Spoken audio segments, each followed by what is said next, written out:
கூடியிருக்கிற என் அன்பு உறவுகள், மதிப்புமிக்க ஊடகவியலாளர்கள், இதழியல் தோழர்கள்,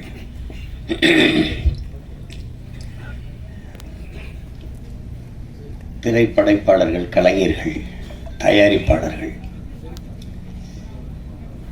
அனைவருக்கும் என்னுடைய அன்பும் வணக்கம்.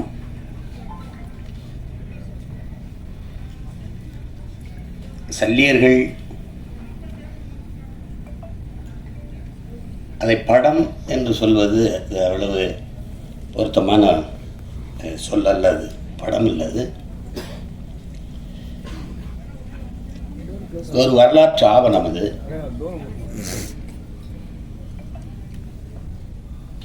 இங்கே பேசிய தம்பி கௌதமன் உட்பட எல்லாருமே குறிப்பிட்டார்கள்.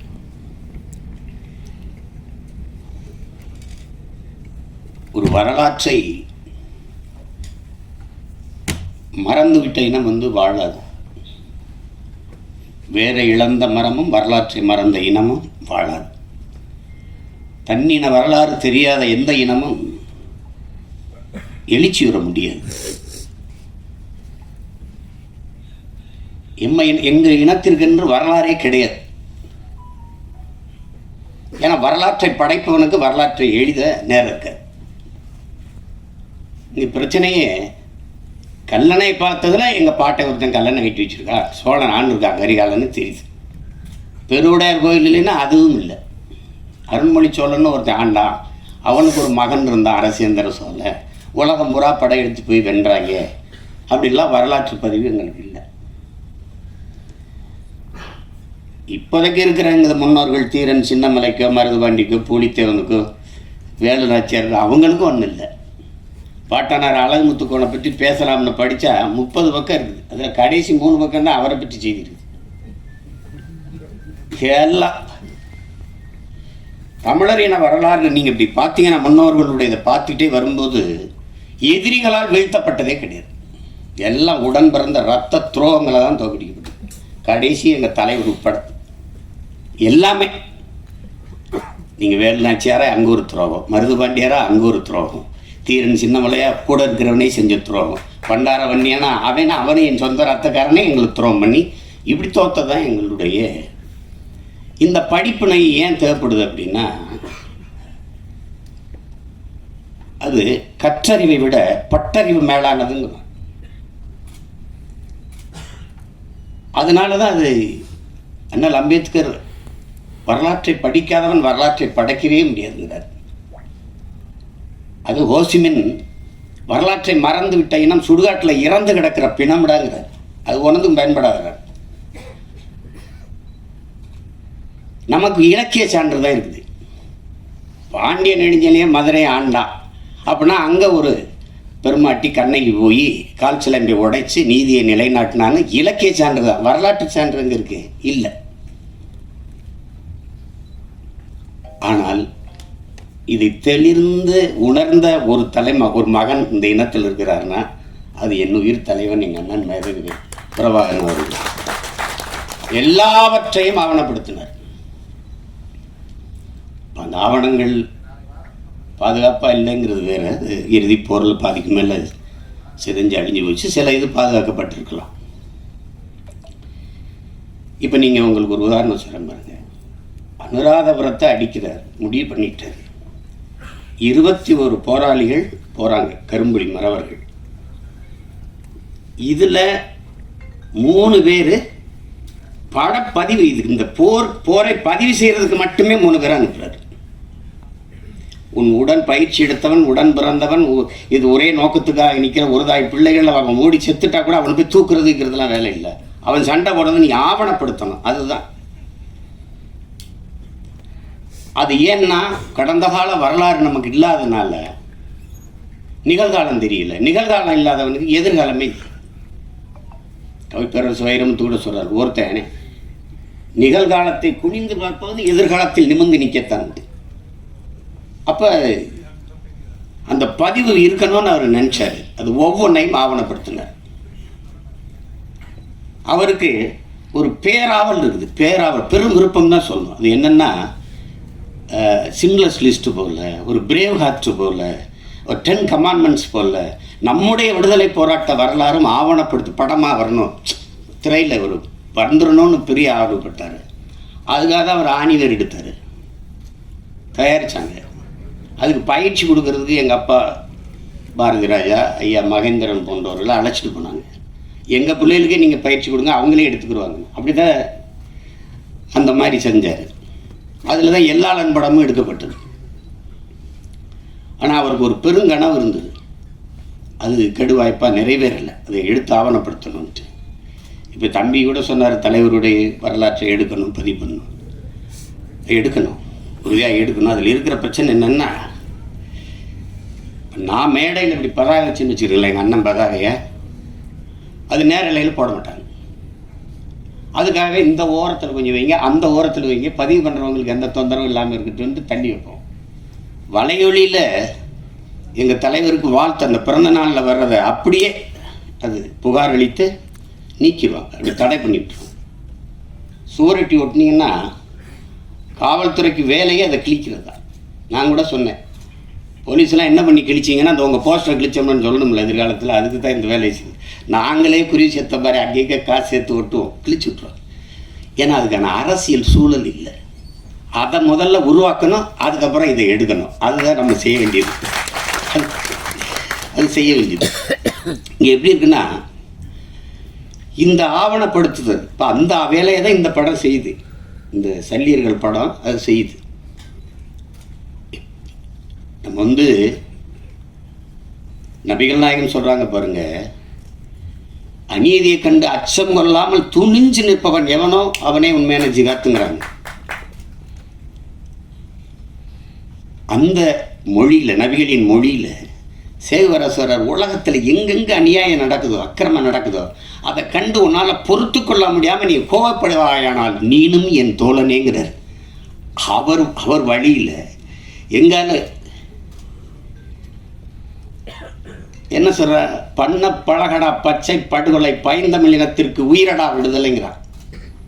வலியோர் சிலர் எளியோர் தம்மை வதையை புரிகுவதா, மகராசர்கள் உலகாளுதல் நிலையாம் எனும் நினைவா, உலகால உனது தாய்மிகு உயிர்வாதை அடைகிறாள் உழவாது உதவாது இனி ஒரு தாமதம் உடனே விழித்தமிழாங்கிறார். அப்படி விழித்து கொண்ட வீர மறவர்களின் வரலாறு தான் தமிழர்களுடைய வீர காவிய வரலாறு. அதில் ஒரு துளி அந்த போராட்டத்தில் ஒரு துளி, ஒரு சின்ன பகுதி, அதுதான் இந்த சல்லியர்கள். மருத்துவங்கிறது மனிதத்தினுடைய மகத்துவம். தன் உயிரை எடுக்க வந்தவனுக்கும் உயிரை கொடுக்கிற ஒரு அறம் சார்ந்த மறவர்கள் தமிழர்கள் என்பதை இந்த படம் உணர்த்துது. ஏன்னா அறம் செய்ய விரும்பு, இது அறிவு மூதாட்டி அவ்வை நமக்கு தந்த தமிழ். அரசியல் பிழைத்தோருக்கு அறம் கூற்றாகுங்கிறது, அது இளங்கோவடிகள் தந்த இனிய தமிழ் எல்லாம் நமக்கு கற்பிக்குது. அப்படி அறம் சார்ந்து நின்ற மறவர்கள் தமிழர்கள் மனிதநேயவாதிகள் அல்ல என் உடன் பிறந்தார்களே, தமிழர்கள் உயிர்மை நேயர்கள். உலகத்தில் எல்லாரும் கல்லு மாவில் கோலம் போட்டபோது என் இன சொந்தங்கள் மட்டும்தான் அரிசி மாவில் கோலம் போட்டான். ஈக்கும் எறும்புக்கும் அது இரையாக இருக்கட்டும்ட்டு அவ்வளோ பெரிய ஒரு இனம். புறப்பொருள் வெண்பாமாலை பாடுது, கொடையில் எல்லாம் இருக்குது, கொடை வள்ளல்கள் இருக்கா. உலகத்தில் நாடை ஆண்டவனே வள்ளல்களாக இருந்தது, நாட்டை ஆண்ட மன்னர்களே வள்ளல்களாக இருந்தது தமிழர் இனத்தில் தான். அந்த இனத்தில் இந்த பாரியும் பேகனும் தான் ஆகச்சிறந்த கொடையாளிகள்னு புறப்பொருள் மேலப்படுது. அப்போ ஏன் அவன்லாம் ஆய் நல்லி அதிகமானலாம் காரி ஓரியில் அவங்களாம் இல்லையா அப்படின்னா, இல்லை, பாரியும் பேகனும் தான் ஆகச்சிறந்த கொடையாளர்கள். ஏன் அப்படின்னா, இந்த கேட்டு கொடுக்கறது கொடை தாங்க, ஆனால் கேட்கும்போது அவன் தன்மானத்தை இழந்துடுறாங்க, அதனால் சிறந்த கொடை இல்லை. கேட்காம கொடுக்கறதும் கொடை தான், ஆனால் அதையும் விட ஆகச்சிறந்த கொடை இருக்குது. அது என்னன்னா, கேட்கும் திறனற்ற உயிர்களுக்கு கொடுக்கறதுங்கிறான். முல்லைக்கொடி தேரை விட்டுட்டு இப்போ பாரு இல்லைன்னு சொல்லாது, அது குச்சியை வண்டி விட்டாலே போதும். இல்லை அரண்மனையில் போய் ஒரு சேவகன் அனுப்பி விட்டால் போதும், அங்கே ஒரு கொடி தள்ளாடிக்கிட்டு ஒரு குச்சி வண்டி வச்சுட்டு வாடான்னு. நம்ம அரண்மனைக்கு போய் வர்றதுக்குள்ள அந்த செடிக்கு ஏதாவது ஆபத்து வந்துருச்சு, 2 தேரை விட்டுட்டு நடந்து போயிட்டேன். அதனால தான் அவன் சிறந்த. அது பார்த்தா பைத்தியக்காரத்தனமாக இருக்கும், ஆனால் மேலோங்கி நிற்பது தமிழின முன்னோர்களின் உயிர்மை நேயம் என்பதை நாம் உணர்ந்து கொள்ள முடியும். அதை தான் பேகன் பண்ணது. மயில் என்ன போர்வை கேட்டு கேட்டுச்சான்ட்ட. அது இளங்காற்று குளிர் காற்றுல தான் தோகை விரித்து நல்லா ஆடும். அவர் போர்வை கொடுத்தாரு, அந்த குளிரை நடுங்குன்னு சொல்லிட்டு அது கதையாக கூட இருக்கலாம், கற்பனையாக கூட இருக்கலாம். நீங்கள் அகநூறார் பாடுது, தாதுன் பறவை பேதூரல் அஞ்சி மணி நான் ஆர்த்த மாணவனை தேரன்னு பாடுது. தலைவன் அரசன் போய்கிட்டு இருக்கான் காட்டுக்குள்ளே, தேரோட்டி ஓட்டி போயிட்டு இருக்கான். காட்டுக்குள்ளே போகும்போது இந்த தேரை நிறுத்துப்பா, இந்த தேரில் அலங்காரத்துக்காக அழகுக்காக தொங்க விட்டுருக்கல மணி, அந்த மணி நான் அப்புறம் அடக்குப்பா அப்படின்னு. அவன் அப்படி மண்ணை உருட்டி உருட்டி மணிக்குள்ளே தள்ளி தள்ளி சத்தம் கேட்காம நிறுத்துறான். ஏன் இந்த வேலையை செய்கிறீங்க அப்படின்னு கேட்குறான். அந்த தேரோட்டி சொல்கிறான், காட்டுக்குள்ளே போகிறோம், தேர் சல் சல்னு சத்தம் எழுப்பிட்டு வருது இந்த சலங்கை, அந்த மலர்களில் தேன் சிட்டு வண்டுகள் இந்த வண்ணத்தி பூச்சி எல்லாம் தேன் ஒன்று இருக்கும், இந்த சத்தத்தில் பயந்து ஓடிடும்டா, அதனால் நிறுத்துறான். அப்போ இதுலேருந்து என்னென்ன தமிழர்கள் உயிர்மை நேயர்கள். ஏன்னா பகுத்துண்டு பல் உறவுகள் ஓம்புகன்னு பாட வேண்டியதானே, ஏன் பகுத்துண்டு பல் உயிர்கள் ஓம்புகன்னு வள்ளுவம் பாடுது, திருக்குறளில் மறைமொழியில் பாடி வைக்கிறாரு. பிறப்பு ஒக்கும் எல்லா மனிதருக்கும் எழுத வேண்டியதானே, பிறப்பு ஒக்கும் எல்லா உயிருக்கும் எழுதுறது. அந்த அறம் சார்ந்து வாழ்ந்த இனத்தின் மக்கள் அது ரொம்ப அண்டை அயலானுக்கும் அன்பு காட்டுங்கிறார் நபிகள். தன்னை போல் பிறரையும் நேசிங்கிறார் இயேசுபிரான். இன்னார் செய்தார் ஒருத்தர் அவர் நன்மையும் செய்து விடுங்கிறாரு நம்ம பாட்டினார் வள்ளுவ பெருமானார். அந்த அறம் சார்ந்த கூட்டம் தம்பி சொன்னதெல்லாம் அது ஒரு துளி கதை. கௌதம் நீங்கள் குறிப்பிட்டது ஒரு கதை. அது மாதிரி பல நிகழ்வுகள் நான் உங்களுக்கு சொல்ல முடியும். எங்களில் பல்லாயிரக்கணக்கான பெண்களை வன்புணர்வு செய்து கொலை செய்தார்கள் சிங்களர்கள். ஏதாவது ஒரு செய்தி நீங்கள் கேள்விப்பட்டது உண்டா? ஒரு சிங்கள பெண்ணின் தாவணி தொட்டான், நிழலை தொட்டான் விடுதலை புரிய மறவன் என்று நீங்கள் தான் செய்தி படித்ததுண்டா? இருக்கவே இருக்காது.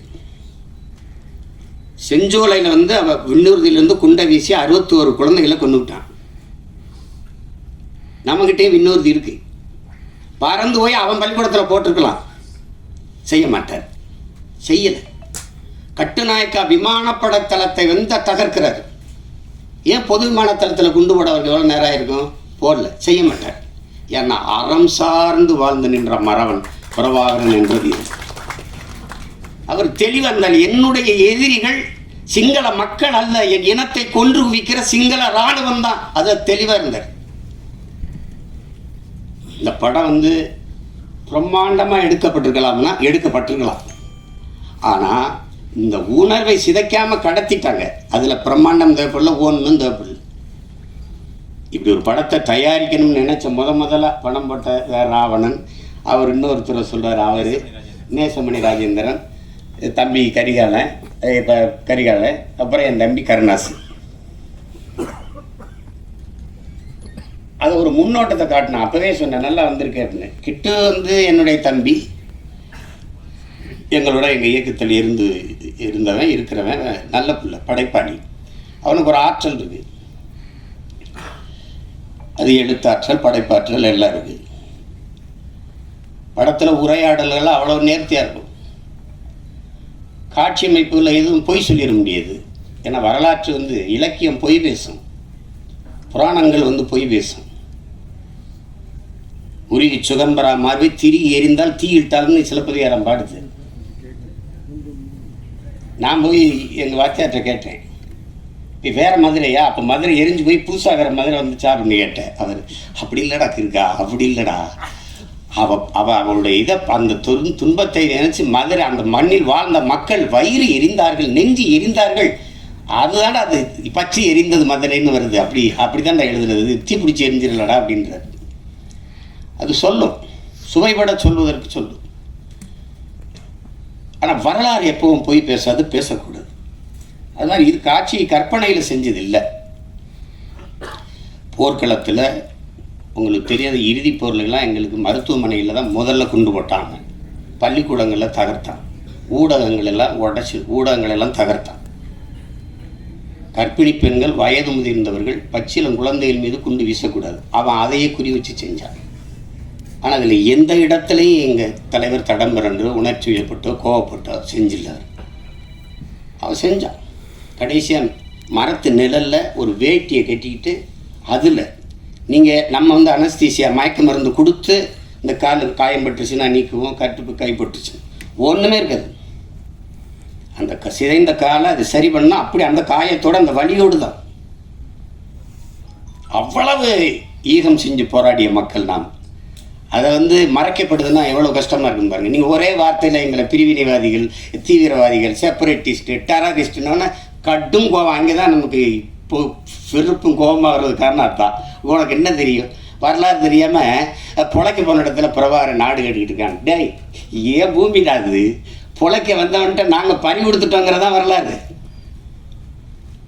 அதுதான் இங்கே பிரச்சனை. அதுதான். அதனால இந்த ஒரு வரலாற்று ஆவணமாக நான் இதை பார்க்குறேன். அந்த போர்க்களத்துலேயும் அந்த சூழல்லையும் காயம்பட்ட போராளிகளுக்கு மருத்துவம் கொடுக்கறதுக்கு பதுங்குகுழியிலேயே மருத்துவமனையை வச்சு எப்படி அதை கட்டமைச்சிருக்காருங்கிறது நீங்கள் பார்க்கும்போது தெரியும், படம் பார்க்கும்போது. அது மாதிரி தம்பி திருமுருகன் அவர்கள் சொன்னது மாதிரி ஒரு பகைவனாக இருந்தாலும் அவனுக்கு அன்பு காட்டுங்கிறத அதை தான் இந்த படம் உணர்த்துது. முழு கதையும் நம்ம சொல்லிட்டு இருக்க வேண்டியதில்லை. ஏன்னா நீங்கள் பார்க்கணும், அவசியம் பார்க்கணும். அதில் அந்த நந்தினியாக அந்த மருத்துவ பெண்ணாக நடிச்சிருக்கிற சத்யாதேவிக்கு வந்து எவ்வளோ பாராட்டினாலும் தரும். அது புது நடிகை, புதுசாக பங்கேற்றுக்காங்கன்னு சொல்ல முடியாது. இதே மாதிரி முகம்தான் அந்த நாட்டில், அந்த காட்டில் என்ன பார்த்தனோ அதே மாதிரி ஒரு முகம். அந்த காட்டில் எப்படி எங்கள் போராளி வீரர்களை பார்த்தனோ அதே மாதிரி ஒரு முகம் மகேந்திரன். ரொம்ப நல்லா பண்ணியிருப்பாங்க ரெண்டு பேருமே. அதை நீங்கள் பார்த்து அந்த உணர்வை நீங்கள் உள்வாங்கணுங்கிறதா என்னோட. அதுக்காக அதை திரும்ப பேசிட்டு இருக்க வேண்டியதில்லை, அது செய்ய வேண்டியதில்லை. உலகம் பூரா இருக்கிற என் தாய் தமிழ் உறவுகள் இந்த படத்தை ஒரு படம்னு நம்ம சொல்லிக்கிட்டு இருக்கக்கூடாது. இது ஒரு வரலாற்று, ஒரு படைப்பு, ஒரு பதிவு. அதை நம்ம வரவேற்கணும், பார்க்கணும், நம்ம அடுத்த தலைமுறைக்கு கடத்தணும். தாய்மொழியே நம்ம மறந்துட்டோம். ஒரு தலைமுறைக்கு மேலே தமிழ் எழுத படிக்க தெரியாத ஒரு இனக்கூட்டம் ஆகிட்டோம். மொழி அழிந்து சிதைந்தால் இனம் அழியுங்கிறது வரலாற்று பெரு உண்மை. இப்போ அந்த சூழலில் வரலாறையே விட்டுறக்கூடாது. இப்போ நீங்கள் நார்வேயில் கூட என் தம்பி வசீகரம் வந்திருக்காங்க. தமிழ் படிப்பிக்க பள்ளிக்கூடம் 17 பள்ளிக்கூடம். டென்மார்க்கில் 32 பள்ளிக்கூடம். யார் கொடுத்துருக்காங்கிறீங்க? அந்த அரசு. உங்கள் தாய்மொழியை நீங்கள் மறந்து விடக்கூடாது அப்படின்னு நம்மளே தமிழாசிரியர் போட்டு படிப்பிக்குது. ஐரோப்பிய நாடுகள் எல்லா நாட்டிலையும் இருக்குது. ஆனால் ஏன் நாடு தமிழ்நாட்டில் தமிழ் படித்தால் வேலை கிடைக்காது, சோறு கிடைக்காது, ஒன்றும் கிடைக்காது அப்படின்ட்டு இவன் முட்டிக்கால் போடணும். தமிழில் பேசிட்டான்னா அவருக்கு தண்டம் கட்டணும். இந்த மாதிரி பள்ளிக்கூடம் இருக்குது. ஒரு நாள் அந்த பள்ளிக்கூடத்துக்கு மின்சாரம் போகாது, தண்ணியும் போகாது, ஒன்றும் போகாது, வெட்டி இருந்து போகலாம். என் தாய்மொழியை படிக்கிறது தான்டா பள்ளிக்கூடம் இருக்குது. இது ஒரு கூட்டம். அதை மறந்துட்ட மாதிரி தன் இன வரலாறை நம்ம வந்து கற்பிக்கலை பிள்ளைகளுக்குன்னா நான் யாருன்னே தெரியாமல் போயிடும். நான் யார் எனக்கு தெரியவே தெரியாது. அப்போ தன்னை மறந்த ஒரு நோயாளி மாதிரி ஆயிடுவேன். அதுதான் நீங்கள் வரலாறு தான் எல்லா உலகில் எல்லா தேசிய இனங்களுக்கும் வழிகாட்டியிருக்கு. வரலாறு தான். அப்போ அந்த வரலாற்று பதிவு நமக்கு இருக்கணும். இதை படமாக நீங்கள் பார்க்காமல் நம் பிள்ளைகளுக்கு நாம் 2 மணி நேரம் காட்டுற ஒரு பாடம் அப்படின்னு நீங்கள் கொண்டு போய் சேர்க்கணும். எல்லா தமிழர்களும் கொண்டாடுங்க. திரைப்பட ரசிகர்களாக இருக்கிறவர்கள் நீங்களும் பாருங்கள், உங்களுக்கும் பிடிக்கும். என் தம்பி திருமுருகன் சொன்ன மாதிரி நீங்கள் தமிழனாக இருந்தால் 2000 மடங்கு 1000 மடங்கு கூட பிடிக்காது. அது உண்மைதான். அவ்வளவு சிறப்பான படைப்பு. இதில் என்ன பங்கேற்றுக்கிறதெல்லாம் எல்லாம் என் தம்பிகளாக இருக்கிறதுனால ஒரு நிகழ்ச்சி, நமக்கு மகிழ்ச்சி. அது அளவு கிடந்த மகிழ்ச்சி. கிட்டு அவன் செஞ்சதில் இது ரொம்ப நேர்த்தியான ஒரு இது. பெரிய பொருள் செலவு பண்ண முடியல, பெரிய படைப்பாக எடுக்க முடியலைனாலும் அந்த உணர்வை சிதையாமல் கடத்திட்டான். அந்த ஆற்றல் அவனுக்கு அப்போ இருக்குது. குறும்படம் எடுக்கிற காலத்துலேருந்தே செஞ்சிருவாங்க, நல்லா செஞ்சுருக்காரு. அதுக்கு அவருக்கு என்னுடைய பாராட்டு. இசை என்னுடைய மகன் கென்னும் அந்த அவருடைய நண்பர் ஈஸ்வரும் போட்டிருக்காங்க. நான் எடுத்தோன்னே அதான் கேட்டேன். நான் முதல்ல அந்த இதை படிக்கலை, கென்னு தானே யாரண்ணா அந்த பின்னணி இசையெல்லாம் ரொம்ப நல்லா வந்திருக்கேண்ணே, கென் தானே பண்ணியிருக்கான் அப்படின்னு. பாடல்கள்லாம் நல்லா இருக்கும். அதில் கவிப்பேரரசு எழுதுன அந்த பாட்டு இது இது இது காதல் பாட்டாக இருக்குது. அந்த மண்ணை பற்றி வருகிற பாட்டெல்லாம் ரொம்ப சிறப்பாக இருக்கும், ரொம்ப சிறப்பாக இருக்கும். அதில் கருணாசிரியுடைய அந்த பகுதி இருக்கே, இந்த படத்தின் இதயம் போல் இருக்கும். ஒரு மனித உடலில் இதயம் எவ்வளோ முக்கியமோ அது மாதிரி அந்த பகுதி இருக்கும். அது சொல்கிறான் பாருங்க, இவங்களுக்கு முன்னாடி தலையை மட்டும் குனிஞ்சிடாதரா, செத்தாலும் பரவாயில்லடா அப்படிதான். அதுதான் அது எப்படிதான் சேவரா சொல்கிறான் பாருங்க, ஒருத்தன் காலில் விழுந்துதான் வாழ வேண்டும் என்கிற நிலை இருக்குமானா நான் எழுந்து நின்று இறந்து போவேங்கிறான். எங்கால் என்ன கற்பிக்கிறாருன்னா, சரணடைந்து வாழ்வதை விட சண்டையிட்டு சாவது மேலானது. அவர் ரொம்ப நேரம்லாம் அவருக்கு பேச வளவலன்னா பேச மாட்டார், சுருக்கமாக பேசுவார். அதுக்கப்புறம் சொல்லுங்க, ஏன்னா அவர் சொல்லுக்கு முன் செயல், அதான் அவர் கோட்பாடு. இந்த செய்யலைன்னா செத்து மடி, செய்யலைன்னா சாகடி, அவ்வளோதான் எங்கள் கோட்பாடு. அதுதான் இல்லைங்க, செய்யலை என்றாலும் செத்து மடி அப்படின்னு. செத்து மடிஞ்சிட்டா அதனால சுருக்கமாக தான் சொல்லுவார், போராடினாலும் சாபம், போராடாவிட்டாலும் சாபம். போராடினால் ஒருவேளை வாழ்வதற்கு வாய்ப்பு இருக்கு, வாடா போராடிட்டு சாபம். அதுதான் இங்கே அவருடைய கோட்பாடு, அவ்வளோதான். அதுதான் இந்த படம் உணர்த்தும். நீங்கள் சுதந்திரம்ங்கிற அந்த விடுதலைங்கிற ஒற்றை வார்த்தை எப்படி இருக்கு பாருங்க. அது சொல்கிறாம பாருங்க, சுதந்திரம் என்ற சொல்லுக்கு அர்த்தம் தெரியாதவங்க கூட சுதந்திரம் தேவைப்படுத்துறாங்க. அது புல்லு பூண்டு பூச்சி வண்டு நாய் நரி நத்தை எல்லாத்துக்கும் சுதந்திரம் தேவைப்படுது. அப்படின்னா மான தமிழ் மக்களுக்கு தேவையில்லையா? அது மானம் வீரம் அறம் மூன்றும் உயிரென்று வாழ்ந்த இனத்தின் கூட்டம் தமிழர்கள். நாம் அடிமையாக வாழ்ந்து செத்தம்னு வரலாற்றில் பதிவுறது மாதிரி ஒரு கொடுமை இருக்கா என்ன? அது அப்புறம் கதை, அது அப்புறம் பேசுகிறோம், அதுக்கு இது இடம் இல்லை. அதனால் இங்கே வந்திருக்கிற மதிப்புமிக்க ஊடக பெருமக்கள், ஊடகவியலாளர்கள், ரொம்ப பெரிய இவங்கெல்லாம் வந்திருக்கிறீங்க, முன்னவர்கள்லாம். என்னுடைய அண்ணன் தானவர்கள், அண்ணன் தேனப்பனவர்கள்லாம் வந்து வாழ்த்தி சென்றிருக்காங்க. இதில் என்னென்னா, நீங்கள் இந்த படத்தை காட்டினாரா இல்லையான்னு தெரியல, ஒரு தடவை நீங்கள் தயவு செய்து பாருங்கள், பார்த்துட்டு அதை நல்லபடியாக கொண்டு போய் சேருங்க. இது எல்லாரும் பார்க்கணும். இப்போ நாங்கள்லாம் வந்து சில படங்களை அயோத்தி பார்த்துட்டு, கடைசி விவசாயி பார்த்துட்டு, அதெல்லாம் வந்து எவ்வளோ வேலை இருந்தாலும் அதை போய் பார்த்தது ஒரு கடமையாக, அதை எப்படியாவது எல்லாரும் பாருங்கள், ஆதரவு கொடுங்க அப்படின்னு சொல்கிறது காரணம் வந்து, இது சிலர் அதை ஒரு பொருட்படுத்தாமல் கடந்து போயிடக்கூடாது. இது இப்போ சித்தான்லாம் ஒரு படம் பார்த்தேன், பார்க்க கூப்பிட்டாங்க, நேரம்லாம் போயிட்டுது. அன்றைக்கி தான் இது தொலைக்காட்சியில் பார்த்தேன், நல்லா பண்ணியிருக்கிறாங்க. அருமையான படங்கள்லாம், சின்ன சின்ன படங்கள், நல்லா ஒரு பெரிய பொருள் செலவுலாம் இல்லை. இப்போ கூட ஒரு படத்தை சொன்னாங்க, அந்த மழை வெள்ளத்தில் சரியாக ஓடலை, நான் அதை பார்க்கிங்க அது படம், அது நல்லா இருக்குன்னாங்க.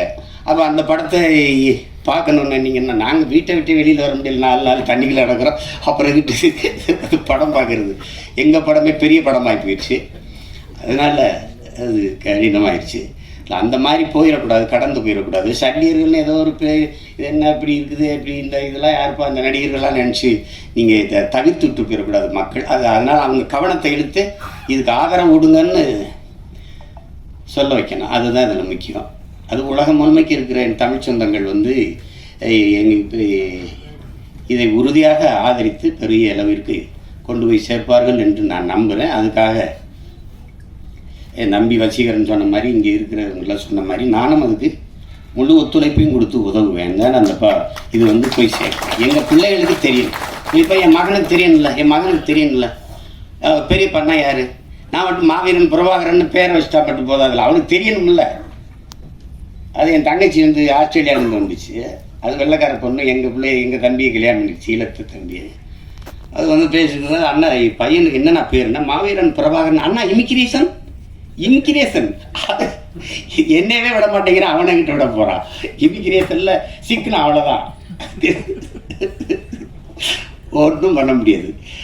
அது அந்த மாதிரி அது தெரியணும். அப்போ தான் என் பிள்ளைகளுக்கு யார் அவங்க பெரியப்பார் யாருன்னு தெரியணும், தலைவர்னா யாருன்னு தெரியணும். ஒரு இனம் யார் தலைவனே தெரியாமல் தட்டுக்கிட்டு நிற்கிது. அதான் ஒரு கொடுமை. நான் பெருமைக்கு சொல்லலை என் உடன் பிறந்தார்களே, மதிப்புமிக்க பெருமக்களே. இந்த நாட்டை 4 முறை 5 முறை ஆண்ட நிர்வாகத் தலைவர்களைப் போல என் தலைவனுக்கு ஒரு 5 ஆண்டு நிர்வாகம் செய்கிற காலம் மட்டும் இருந்திருந்தால் உலகத்தின் தலை சிறந்த வல்லாதிக்க நாடாக எங்கள் தமிழீழ நாட்டை கொண்டு வச்சிருந்தார். சிங்கப்பூர்லாம் சிங்கப்பூரை தாண்டி கொண்டு போயிருப்பார். கடைசி வரை ஒரு கெடு வாய்ப்பு, போர்க்களத்தில் நிற்கிற போராளி தலைவனாக இருக்க வேண்டியதாக ஆயிடுச்சு. விடுதலை அடைந்து ஒரு 5-10 ஆண்டு இருந்திருந்ததுன்னு வச்சுக்கிறோங்க, அவ்வளோதான். எங்கேயும் கொண்டு போய் சேர்த்துருப்பது. அவ்வளவு கனவு வச்சிருந்தார் அவர். 200 ஆண்டுகள் கழித்து என் இனம் எப்படி வாழணுங்கிற ஒரு பெருங்கனவு. ஆல்பர்ட் ஐன்ஸ்டீன் சொல்றான்ல, உலகத்தில் யாராலும் சுமக்க முடியாத பெருங்கனவை நீ சுமந்து நில்லடா, அதான்டா உலகத்தில் எல்லாத்தையும் விட பெரியதுன்றான். அப்படி ஒரு பெருங்கனவு வச்சிருந்தார், தன் இனத்தின் விடுதலைங்கிற ஒரு பெரிய கனவு. அது நிறைவேறல. அவர் பிள்ளைகள் நாங்களாவது அதை நிறைவேற்றணும், அதுக்கு தான் அரும்பாடாட்டி கொண்டிருக்கிறோம். அதில் அவரவர் பங்குக்கு. என் தம்பி கருணாஸ் சொல்கிறான்ல, கென்னுக்கு நான் இதை தான் விட்டு போகிறேன், இந்த படத்தை தயாரித்து வைக்கிறது. அது மாதிரி நான் அவனுக்கு பெரிய பாடே அந்த இதில் நான் அவனை பாராட்டலடா, அதான் நான் உனக்கு தர சொத்து அப்படின்னு சொல்ல வேண்டியதுதான். அதில் என் தம்பி கிட்டு எவ்வளோ பாராட்டினாலும் தகுவோம். அது நேர்த்தியாக செஞ்சுருக்காங்க. சிலது எப்படி செய்கிறன்னு தெரியாது, அதை தொடக்கூடாது, ரொம்ப உணர்வுபூர்வமானது. அதை போய் தொட்டால் அது தேவையில்லாத இது வரும். நீங்கள் 1000 நாய் இருந்தாலும் ஒரு கல் எடுத்துருந்தீங்கன்னா ஓடும். நான் உருவத்தில் சின்னதாக இருக்கிற தேங்கூட்டில் ஒரு கல் எடுத்துருந்தீங்க, நீங்கள் தான் ஓடுவீங்க. அது நீங்கள் 1000 பேராக இருந்தாலும் ஓடுவீங்க. அது மாதிரி இது ரொம்ப உணர்வுபூர்வமானது. அதை தொடும்போது கவனமாக தொடும், இல்லைன்னா சிக்கலாயிரும். அது தேவையில்லாத ஒன்று. அதனால தான் அதை தொடாதீங்க, தொட்டால் கவனமாக செய்யுங்க, எல்லாம் தெரிஞ்சுக்கிட்டு செய்யுங்க அப்படின்னு நம்ம சொல்கிறது காரணம். அதில் கவனமாக அந்த விடுதலை போராட்ட வீரர்களை பெருமைப்படுத்துகிற மாதிரி, எங்களுடைய மருத்துவ பிள்ளைகளை பெருமைப்படுத்துகிற மாதிரி இந்த பதிவை என்னுடைய தம்பிகள் கருணாசு கிட்டுவும் செஞ்சுட்டாங்கங்கிறதுல எனக்கு பெருமை. ஒளிப்பதிவாளர் சிவி சதாசிவா, அந்த கலை இயக்குனர் முஜிபுர் ரஹ்மான் எல்லாருமே நல்லா பண்ணியிருக்காங்க. அப்புறம் அந்த சண்டையெல்லாம் வடிவமைச்சது யாரான்னு கேட்டேன். அவர் பேர் பிரபாகரண்ணா. அப்போ நல்லா தானே வடிவமைப்பு அது இருக்கும். அதனால தான் அது சொல்கிறேன். வீரராஜ் பத்தாக்குறைக்கு எல்லாமே சிறப்பாக அமைந்திருக்கு. நீங்கள் பார்த்துட்டு நீங்கள் பேராதரவு கொடுங்க. உலகம் முழுமைக்கும் வாழுகிற என் அன்பு தமிழ் சொந்தங்கள், தாயகத்திலே வாழுகிற தமிழ் உறவுகள் எல்லாரும் இதற்கு முடிந்தவரை இந்த படத்தை பார்த்து உங்களுடைய ஆதரவையும் அன்பையும் அதுக்கு காட்டுங்கள். மற்றபடி படம் வென்ற பிறகு மறுபடியும் ஒரு விழா வச்சு நம்ம மறுபடியும் சந்திப்போம். என்னடா தம்பி, உங்கள் அனைவருக்கும் என்னுடைய அன்பும் வணக்கமும்.